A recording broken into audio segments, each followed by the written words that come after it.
Commander Michael Jordan stood in front of the massive glass doors of Stardust Restaurant. His heart was beating fast, but his face remained calm.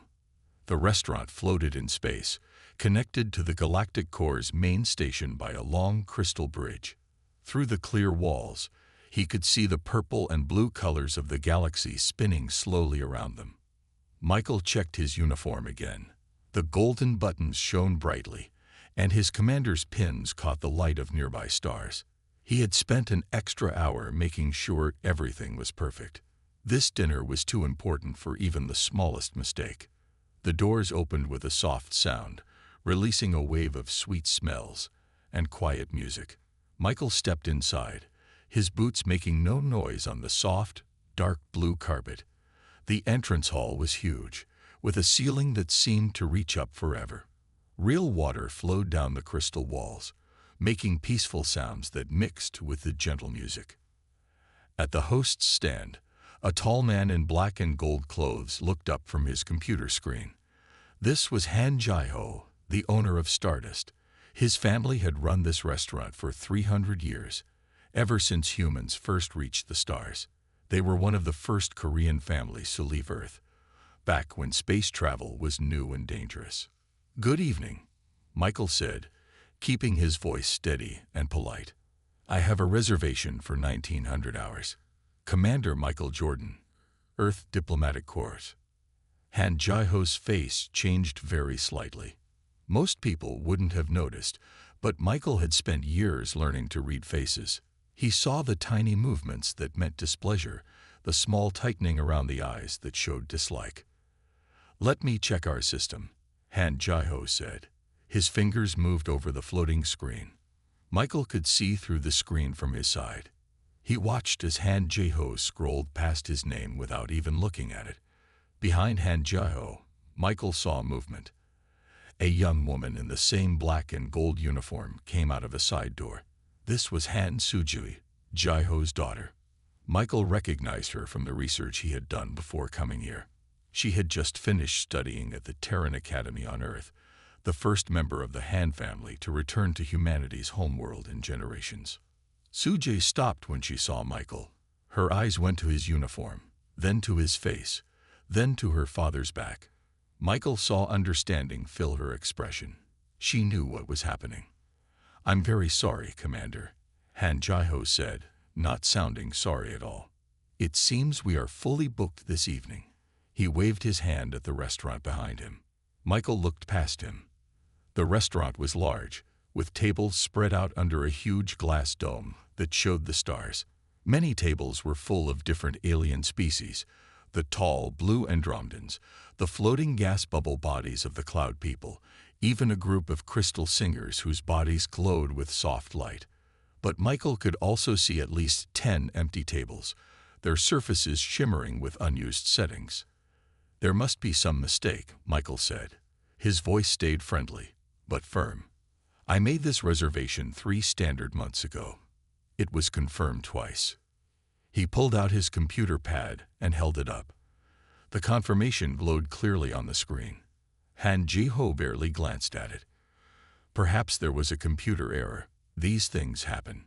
Maybe you would be more comfortable at the Earth Embassy's cafeteria." His voice had an edge to it now, a hint of the real meaning behind his words. Michael heard soft footsteps behind him. 2 more customers had entered, a pair of Andromedans in expensive clothes. Han Jai-ho's face brightened immediately. "Ah, welcome," he said, stepping around his podium. "Your table is ready, of course. Right this way, please." The Andromedans walked past Michael as if he wasn't there. Han Jai-ho led them to one of the full tables, pulling out chairs for them with perfect courtesy. Soo-ji was still watching. Her hands were tight fists at her sides. She took a small step forward, then stopped as her father turned back toward them. "As you can see, Commander, we are quite full," Han Jai-ho said. "Perhaps you should try again another night. In a few months, maybe." Michael didn't move. "Mr. Han, I'm here as Earth's representative for the Galactic Peace Summit. This dinner was arranged as part of the official schedule of events." He kept his voice low, but other customers were starting to notice the conversation. A few turned to watch. The summit? Han Jai-ho's smile got colder. Ah yes, the attempt to give Earth more power in galactic politics. How ambitious of your people. Now more heads were turning. At a nearby table, a group of cloud people stopped eating, their bubble bodies changing color as they listened.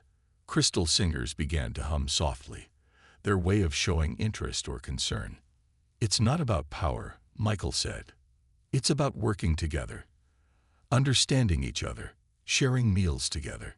He looked straight at Han Jai-ho. Like your family did, when they first left Earth, when they needed others to welcome them to the stars. Han Jai-ho's smile disappeared completely. That was different. We had proven ourselves worthy of joining galactic society, humans as a whole. He stopped, but his meaning was clear. Sujai stepped forward suddenly. Father, I can seat the commander at table 12. It's been reserved for. It's been reserved. Han Jai-ho cut her off sharply. And you have work to do in the kitchen. Suji. Michael saw Suji's face redden, but she didn't move. Instead, she looked at Michael and said clearly, I'm sorry, Commander. This isn't right. The restaurant had gone very quiet now. Even the water on the walls seemed to slow its flow. All around them, alien faces turned to watch. Some curious, some uncomfortable, some showing expressions Michael couldn't read at all. Han Jai-ho stepped close to his daughter. Suji, go to the kitchen. Now. His voice was barely a whisper, but in the silence, everyone could hear it. Michael watched Suji's face.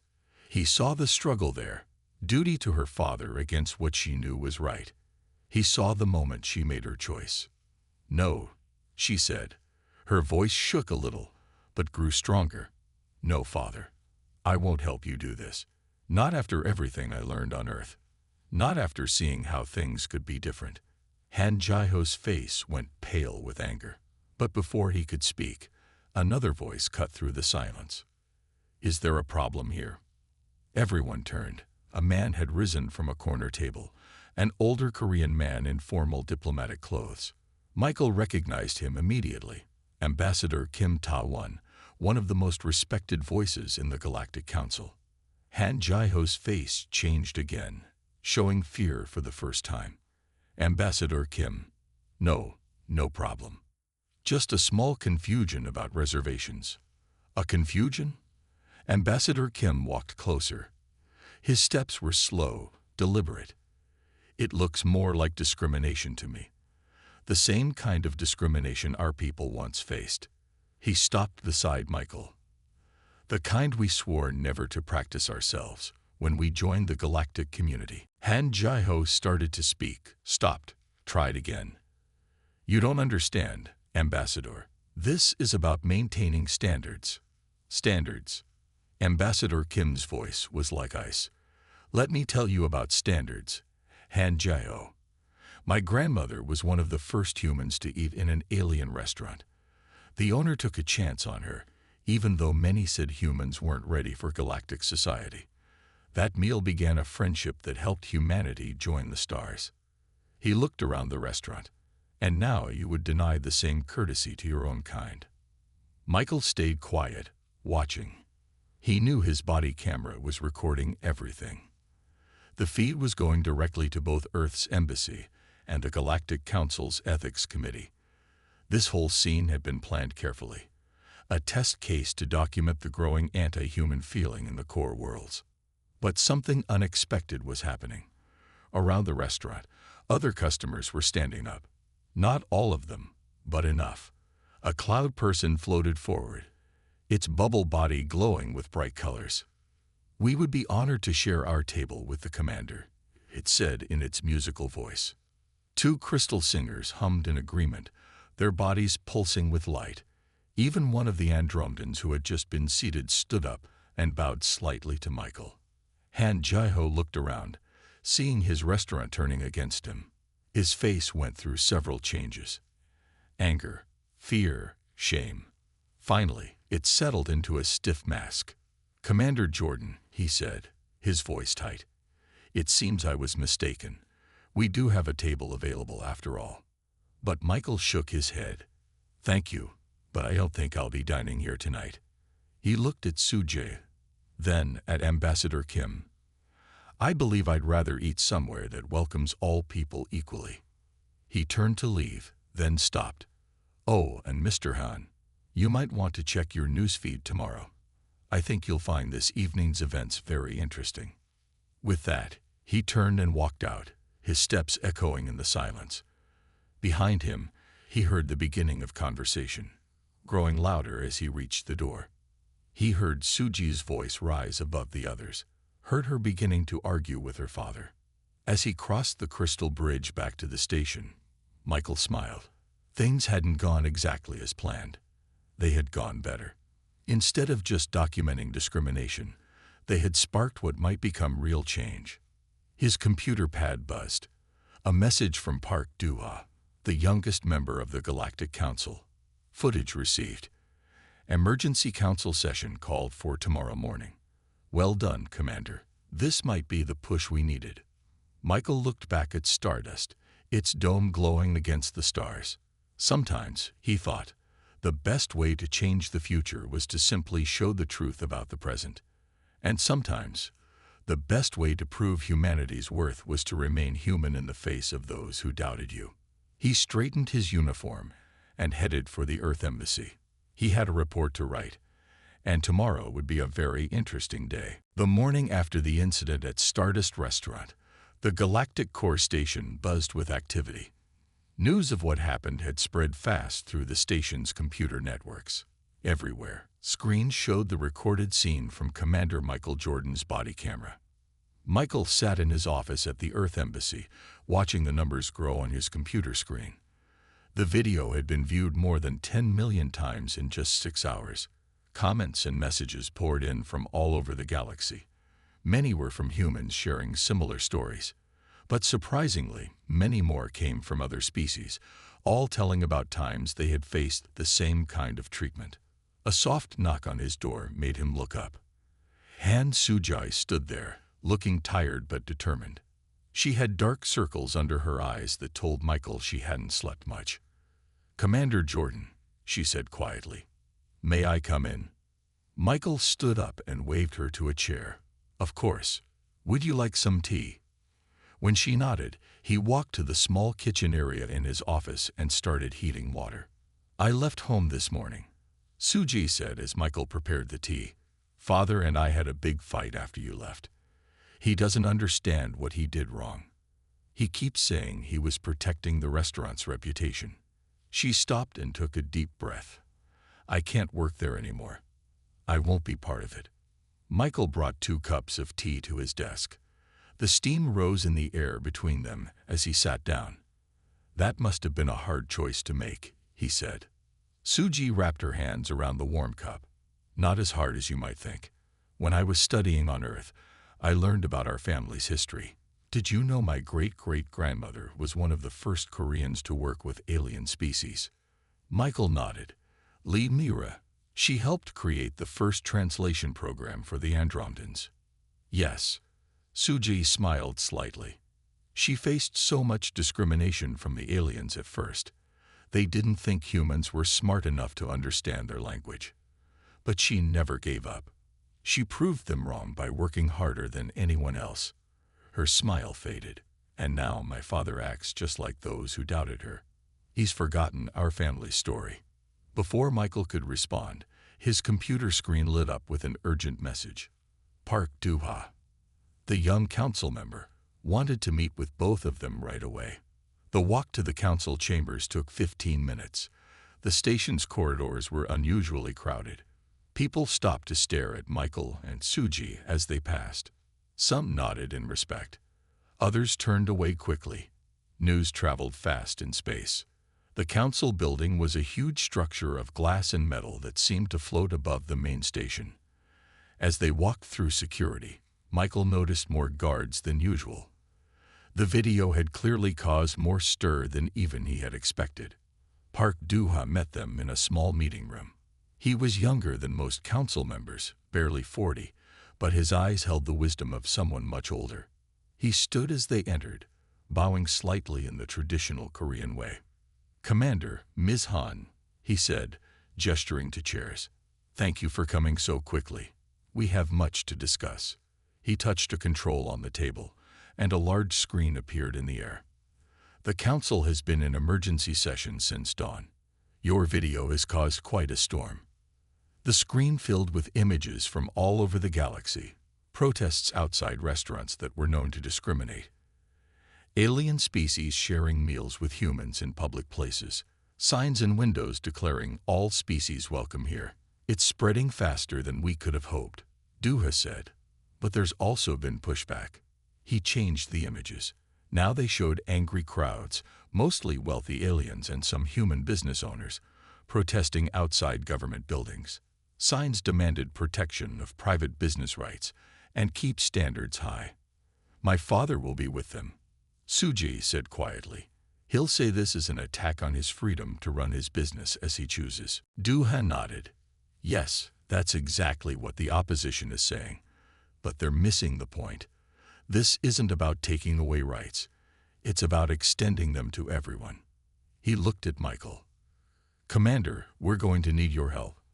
The Council is preparing new laws against species discrimination, but we need public support to pass them." Michael leaned forward. "What do you need from me?" "We want you to tell your story. Not just what happened at Stardust, but everything. How you worked your way up through the Earth forces. How you've dealt with discrimination before. Show people that humanity deserves its place among the stars." Before Michael could answer, the door opened. Ambassador Kim Ta-won walked in, looking serious. "It's worse than we thought," he said without greeting. "Han Jae-ho has called a meeting of the Restaurant Owners Association.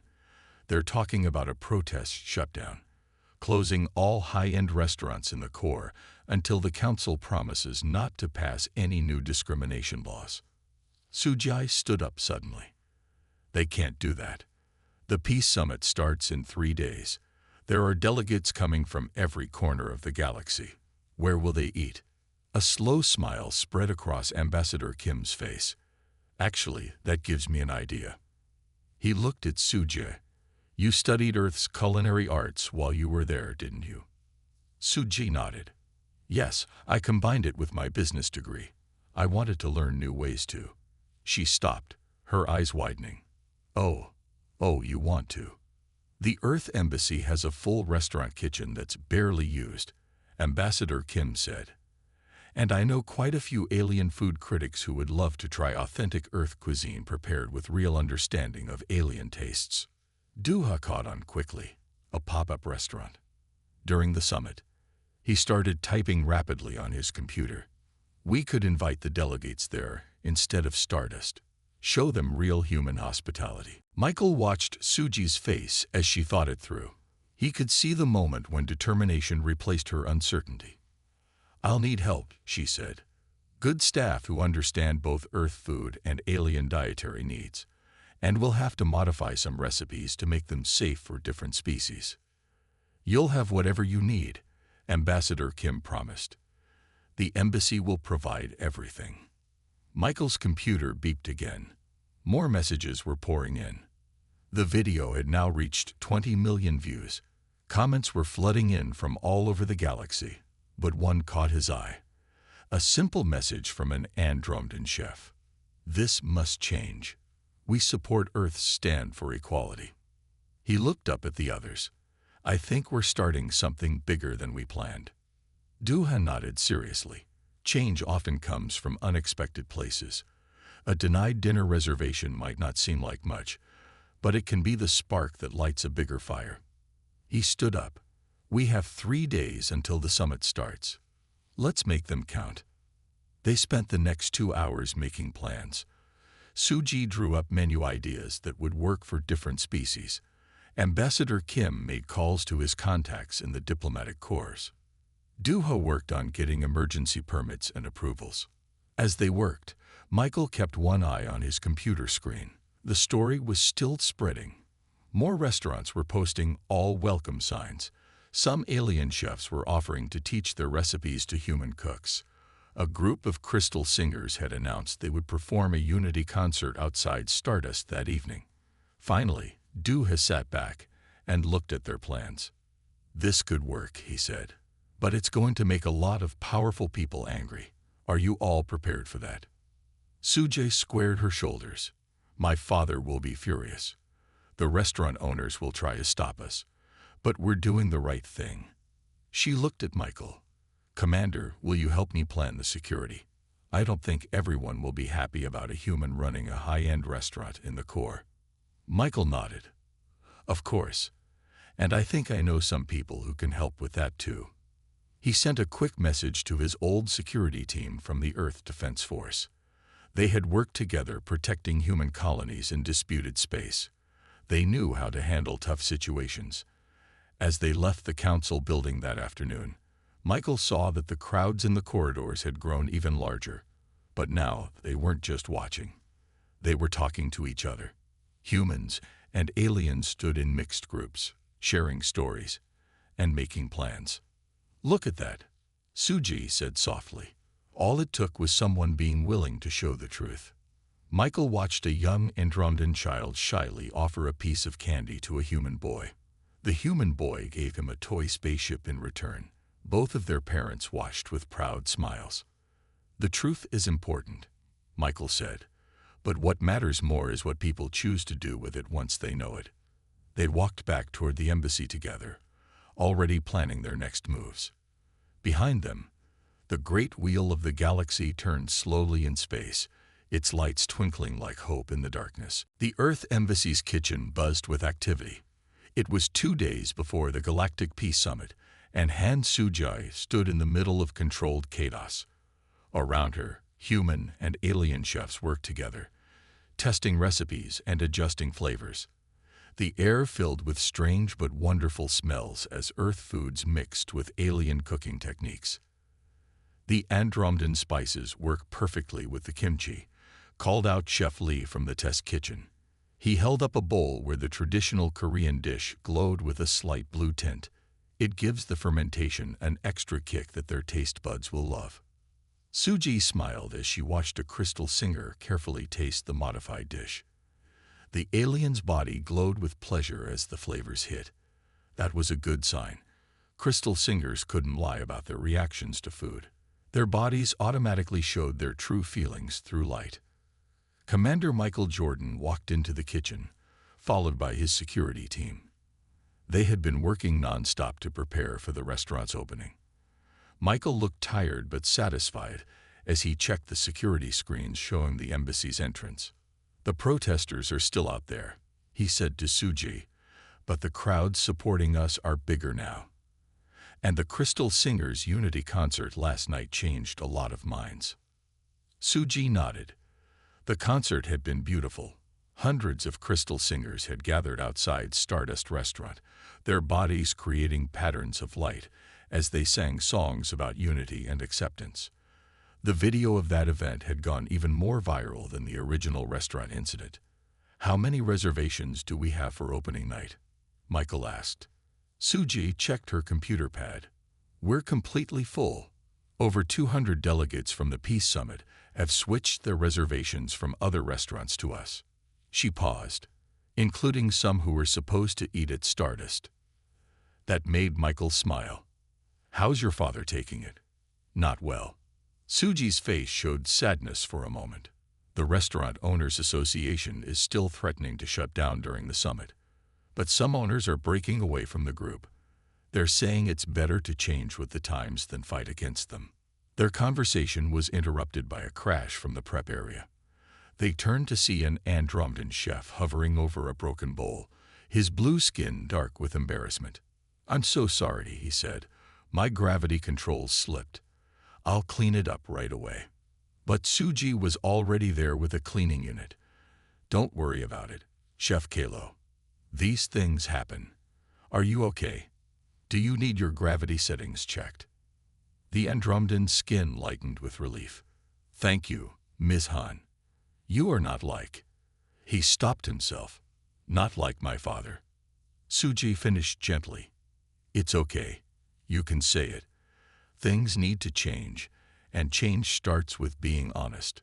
Across the kitchen, a group of human and alien chefs had stopped their work to watch this exchange. Sujai saw something important happening in their faces. Understanding, respect, maybe even hope. Michael's computer pad buzzed. He read the message and his eyes widened. Park Do-ha wants to meet us right away. Something's happening at the council. They quickly cleaned up and headed for the council building. The station's corridors were even more crowded than before. News screens everywhere showed scenes from the growing movement. Restaurants across the galaxy declaring themselves open to all species. Protest marches both for and against the changes. Debates happening in government halls on 100 worlds. Park Do-ha met them in the same small meeting room as before, but this time he wasn't alone.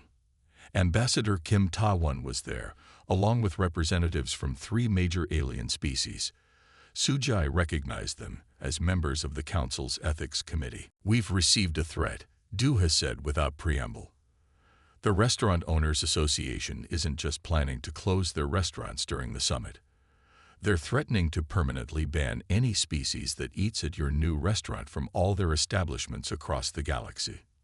Suji felt her heart sink. They're trying to scare the delegates away from us. Yes, Ambassador Kim said, but it might backfire on them. The Crystal Singers have already announced that if the ban happens, none of their people will ever eat at those restaurants again. And the Cloud people are considering doing the same. Michael leaned forward. How many restaurants are we talking about? Over 1,000 high-end establishments across the core worlds. Do-ha answered. But here's the interesting part. We've been getting messages from their staff. Many of their chefs and servers don't agree with the owners. Some are talking about quitting if the ban happens. One of the alien representatives, a tall cloud person who floated gently above their chair, spoke up. This has become more than an issue of restaurant service. It is now a test of our society's values. Are we truly a united galaxy, or do we just pretend to be? Suji thought about her father, about all the years he had spent building his reputation in the galaxy. They're afraid, she said slowly, not just of losing business, but of losing their place in society. They think if they accept everyone as equals, they won't be special anymore. Fear is often at the root of discrimination. Ambassador Kim agreed. But fear can be overcome with understanding. That's what your restaurant project is really about, isn't it? Not just serving food, but bringing people together to understand each other better. Suddenly, Michael's security pad lit up with an urgent alert. He read it quickly, his face growing serious. There's a situation at the embassy. A group of protesters has broken through the first security line. They rushed back to the embassy. Through the large windows, they could see the crowd outside had grown much larger. Signs waved in the air, some supporting their restaurant, others demanding it be stopped. Security forces were trying to keep the two groups apart. As they watched, a familiar figure stepped out of the crowd. Han Jae-ho, Suji's father, walked up to the embassy's main entrance. He was carrying something. Is that? Suji squinted through the window. That's grandmother's recipe book. The old book was a family treasure, containing hundreds of years of Korean recipes, updated over generations to include alien variations. Sujai had learned to cook from that book. She had thought it would be hers someday. They watched as Han Jae-ho placed the book carefully on the embassy's steps. Then he turned and walked away, disappearing into the crowd. What does it mean? Michael asked softly. Suji felt tears in her eyes. It means he's choosing his pride over his family, over our heritage. She wiped her eyes and straightened her shoulders. But maybe that's not a bad thing. Maybe now we can build something new, something better. Park Do-ha touched her shoulder gently. Your father might change his mind eventually. But right now, you're honoring your family's true heritage better than he is. Your great-great-grandmother built bridges between species. You're doing the same. They went back to the kitchen, where the work continued. The recipe book was brought inside, its pages full of history and possibility. Suji opened it carefully, looking at the notes in the margins written by generations of her family. We'll use these recipes, she decided, but we'll make them our own. We'll show that traditions can grow and change without being lost. As the day went on, more messages of support came in. Alien cooking schools offered to send teachers. Human chefs volunteered to learn alien cuisine. A group of young restaurant owners announced they were breaking away from the association to start their own inclusive restaurant group. Michael watched it all with growing hope. Change was happening, not just in laws and rules, but in hearts and minds. It wasn't always easy or peaceful, but it was real. That evening, as they finished their preparations, a small package arrived at the embassy. Inside was a crystal Singer light gem, glowing with swirling colors.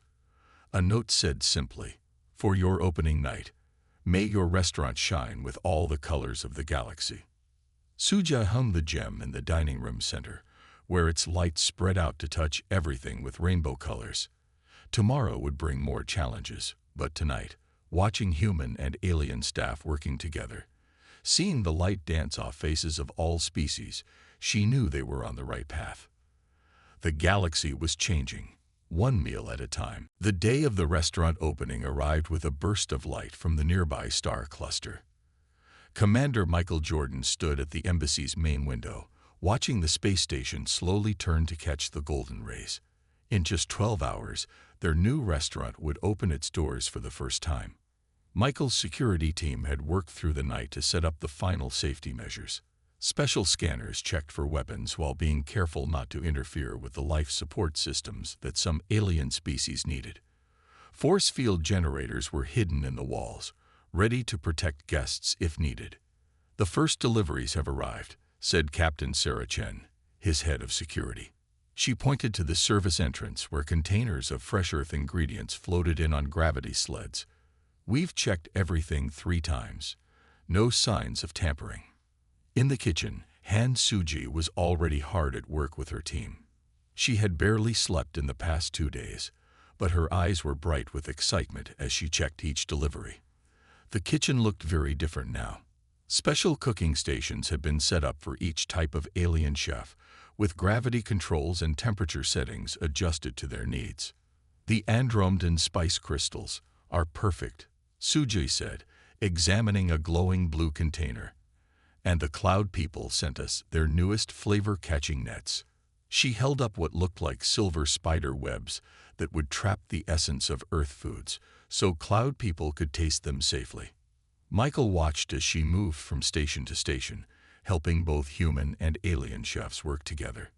She had learned everyone's names, their dietary needs, and their cooking styles. More importantly, she had helped them learn to understand each other.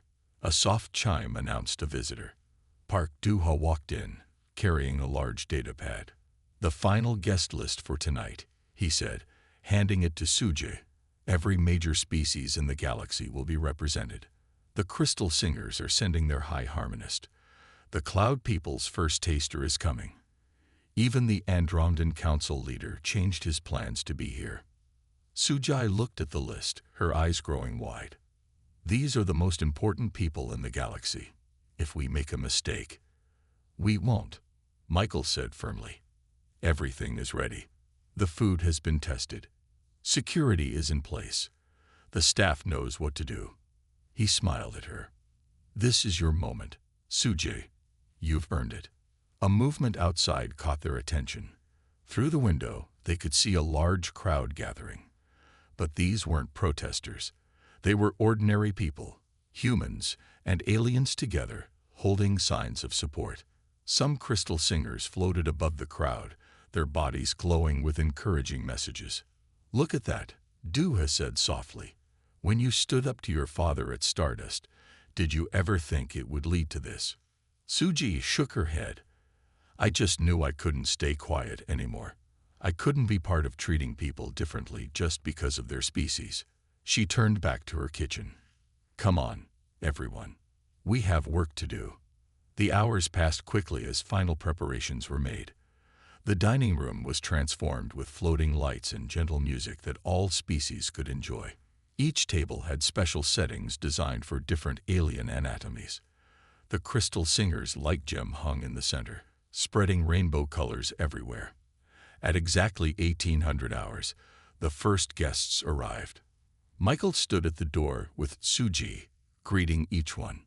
A high harmonist of the crystal singers floated in, her body glowing with formal patterns. The Cloud People's first taster drifted after her, his bubble body showing excited colors.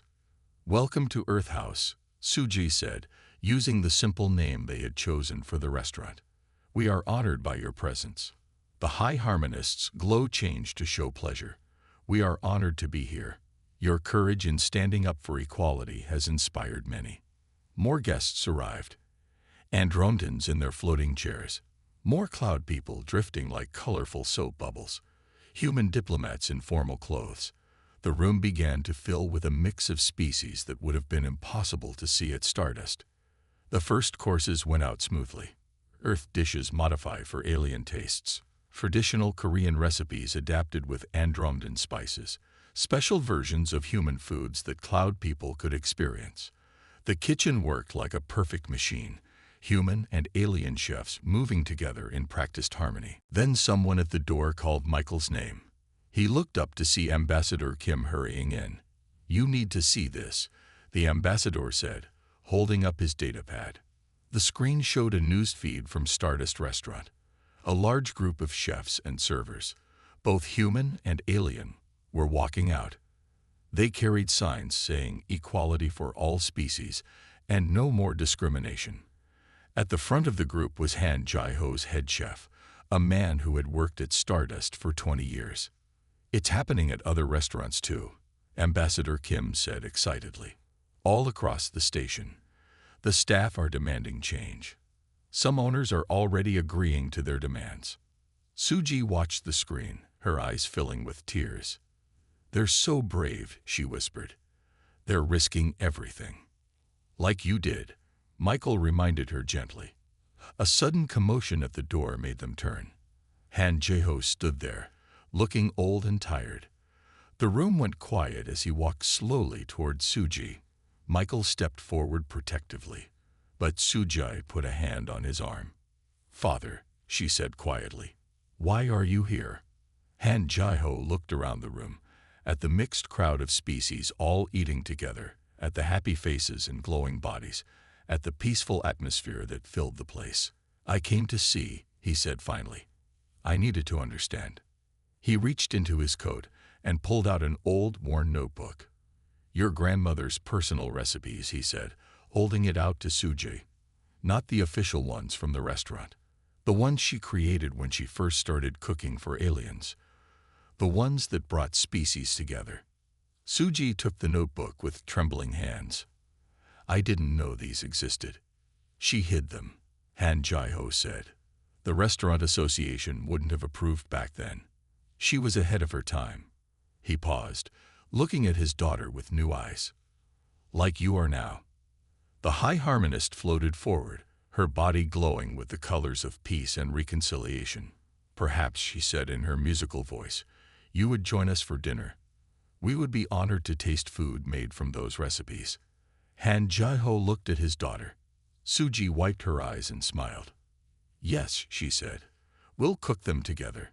The old way and the new way, side by side." As they walked to the kitchen together, Michael heard the high harmonist begin to sing softly. Other crystal singers joined in, their bodies creating patterns of light that danced with the colors from the central gem. The cloud people added their own music, and soon the whole room was filled with harmony. Outside, the galaxy turned slowly, its lights twinkling like hope in the darkness. Inside Earth House, something new was being born, not just a restaurant, but a symbol of what they could all become together. The change they had started was spreading, growing stronger with each meal served, each barrier broken, each mind open to new possibilities. And it had all started with one person being denied a table at a restaurant. Sometimes, Michael thought as he watched Suji and her father begin to cook together, the biggest changes start in the smallest ways. You just have to be brave enough to take the first step, and wise enough to welcome others when they decide to join you. 1 month had passed since the opening of Earth House Restaurant. Commander Michael Jordan stood at his usual spot by the embassy window, watching the morning light play across the space station. The view had changed since that first night. New signs hung on many restaurants now, declaring all species welcome. The protests had ended, replaced by something much more important: simple, daily acceptance. Inside Earth House, breakfast service was in full swing. The restaurant now opened for all 3 major meal cycles to accommodate different species' eating schedules. Michael smiled as he watched Han Suji working alongside her father, Han Jaiho. They moved together in the kitchen like dancers, each knowing exactly where the other would be. "The Cloud People's morning mist soup is ready," Jaiho called out, carefully lifting a container of swirling silver vapor. He had learned quickly how to cook for different species, his years of experience combining with new techniques. "Perfect timing," Sujai answered, preparing the special cups that would hold the soup in a way Cloud People could absorb. The first taster said our morning mist soup is becoming famous. 3 more Cloud People restaurants have asked for the recipe. Michael walked into the kitchen, nodding to the mixed staff of humans and aliens. The kitchen had grown larger over the past month. They had taken over more space in the embassy as the restaurant's reputation grew. Now they had separate cooking areas for each species' needs, but they all worked together as one team. "Good morning, Commander," Jaiho said, bowing slightly. The older man had changed greatly since that opening night. The proud, prejudiced owner of Stardust was gone, replaced by someone who had rediscovered the joy of creating food for all beings to enjoy. "Morning, Mr. Han," Michael replied. "How are the preparations for the Galactic Council dinner coming along?" Sujai looked up from her work, her face glowing with excitement. "We're testing the final menu today. Park Duha is coming to help us make sure everything is perfect for each council member's taste." The Galactic Council had chosen Earth House to host their annual Unity Dinner, the first time a human-run restaurant had ever received this honor. It was more than just a dinner. It was a symbol of how much had changed. A soft chime announced visitors. Park Duha entered with Ambassador Kim Tawan and a group of alien food critics. The critics had become regular visitors to Earth House, amazed by how the restaurant combined Earth cooking with alien tastes. "The latest numbers are in," Duha announced, holding up his datapad. "Over 500 restaurants across the galaxy have joined the New Way Restaurant Association." This was the group that had formed after the split with the old Restaurant Owners Association. They believed in serving all species equally. "And Stardust?" Jaiho asked quietly. He had sold his famous restaurant after deciding to work with his daughter at Earth House. "The new owners are doing well," Ambassador Kim said kindly. "They've kept the name but changed everything else. It's becoming a symbol of how old institutions can learn new ways." The morning passed quickly as they tested dishes for the council dinner. Each plate had to be perfect, designed for the specific biology of each council member, while still carrying the essence of Earth cooking. It was like solving a puzzle with flavors and textures. A young Andromedan chef floated up to Suji, his blue skin bright with excitement. "Teacher," he said, they all called her that now. "I think I've found a way to make kimchi that Andromedans can eat without gravity controls." Suji went to his cooking station, watching as he demonstrated his new technique. "Brilliant," she exclaimed. "The spices bond to the vegetables in a way that holds them together." "Dad, come look at this." Jaiho came over, studying the dish with professional interest. "If we combine this with your grandmother's recipes," he began, "we could make a whole new style of cooking." Sujai finished. This happened often now, different cooking techniques combining to create new possibilities. Around midday, Michael's computer pad buzzed with an urgent message. The council had made their final decision about the new anti-discrimination laws. He read quickly, then looked up with a smile. "It passed," he announced to the kitchen.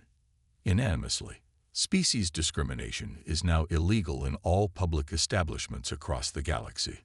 The kitchen erupted in cheers. Crystal Singer chefs glowed with joy, their light painting the ceiling in beautiful colors. Cloud People chefs swirled in happy patterns. Humans and Andromedans hugged each other carefully. "It's really happening," Suji said softly, watching her staff celebrate. "Everything we hoped for." "Because you were brave enough to take a stand," Michael reminded her. One person refusing to accept discrimination changed the galaxy. Jaiho put his arm around his daughter's shoulders. "Your grandmother would be so proud," he said. "She always said food could bring people together better than anything else." She was right. Later that evening, after the dinner rush had ended, the staff gathered for their nightly meal together. This was a tradition Sujai had started. Everyone who worked at Earth House sat down to eat together after closing, sharing food and stories. Michael watched as humans passed dishes to Cloud People, as Andromedans helped crystal singers adjust their gravity settings, as Jaiho taught a young alien chef the secret to perfect rice. This was more than a restaurant now. It was proof that change was possible, that old prejudices could be overcome. "Commander," Sujai called from the head of the table. "Will you join us? Chef Kelo has made something special tonight." Michael sat down at the table, looking around at all the faces, human and alien alike. A month ago, this scene would have been impossible. Now it happened every night, not just here, but in restaurants all across the galaxy. The crystal singer's light gem still hung in the center of the room, its rainbow colors touching everyone equally. But now it had company.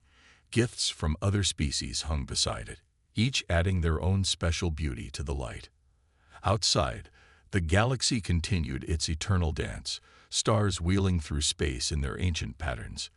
But inside Earth House, something new had taken root and grown. Understanding between species, respect for differences, and the simple joy of sharing food together. As Michael tasted Chef Kello's new creation, a dish that somehow combined Andromedan spices with Earth vegetables in a way both species could enjoy, he thought about how far they had come. From being denied a table at one restaurant, they had changed the way the entire galaxy thought about eating together. "To new beginnings," Suji said, raising her glass in a toast. "To new beginnings," everyone echoed, their voices mixing in the universal language of friendship and food. And somewhere in the kitchen, new recipes were being created, new combinations being discovered, new bridges being built between species, one meal at a time.